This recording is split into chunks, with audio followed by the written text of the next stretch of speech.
2024 की जंग कैसे बाकी की जंग से अलग हो चुकी है।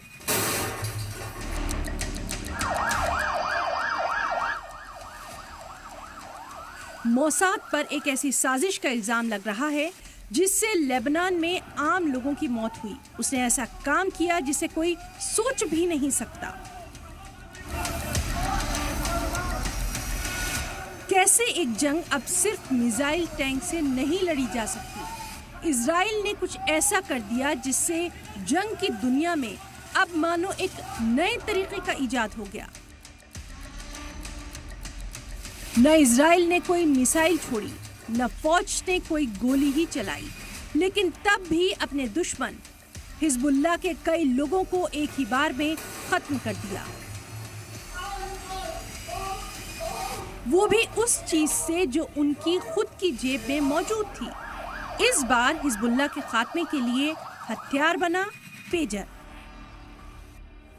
जब एक साथ हजारों पेजर फटे और लेबनान में 2700 लोग जख्मी हो गए। इन तस्वीरों को जो भी देख रहा है उसका मुंह खुले का खुला रह जाता है। यहाँ देखिए कैसे मैसेज के आते ही पेजर फट गया। अब ये दूसरी तस्वीर देखिए, यहाँ भी पेजर फट गया।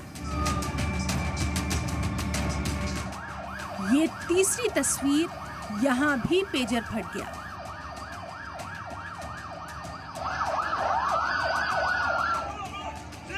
लेबनान में लोग समझ ही नहीं पा रहे कि उन्होंने पेजर रखा है या जेब में मौत वाला बम।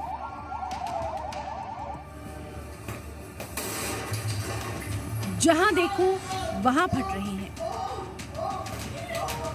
हमले में लेबनान के एमपी अली अम्मार के बेटे की भी मौत हो गई, जबकि ईरानी सफीर और उनका बॉडीगार्ड भी इस विस्फोट में बुरी तरह जख्मी हो गया।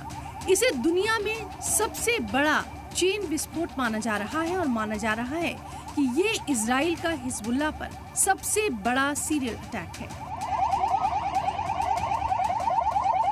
जानकार इस हमले के पीछे इजराइल के हाथ होने का शक जाहिर कर रहे हैं।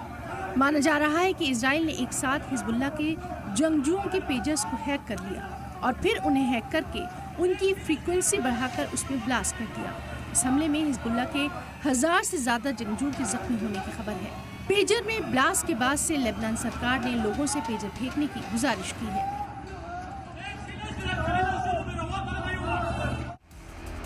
अब सवाल ये उठता है कि आखिर पेजर जो कि आज की दुनिया में आउटडेटेड हो चुके हैं, उन्हें हिजबुल्लाह क्यों यूज कर रहा है।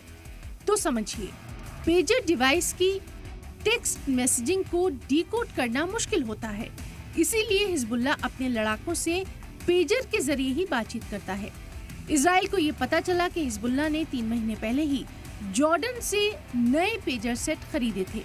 माना जा रहा है कि इजराइल ने उन सभी पेजर को ट्रैक करके उसमें विस्फोट करवा दिया। कुल मिलाकर जिस तरह से इसे इजराइल का साइबर अटैक माना जा रहा है, वो सारी दुनिया के लिए बहुत हैरान करने वाला है।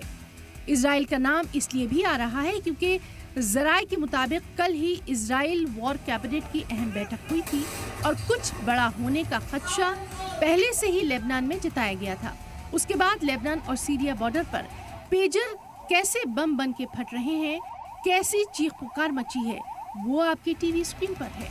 लेकिन सबसे ज्यादा हैरान और परेशान करने वाली बात तो ये है कि पेजर की जिन बैटरियों में विस्फोट हुए हैं वो सब लिथियम की बताई जा रही हैं। हमारे और आपके मोबाइल में भी जो बैटरी है वो लिथियम की बनी हुई है। ऐसे में तकनीक के बढ़ते खतरे ने लोगों की फिक्र बढ़ा दी है। ब्यूरो रिपोर्ट, सलाम टीवी।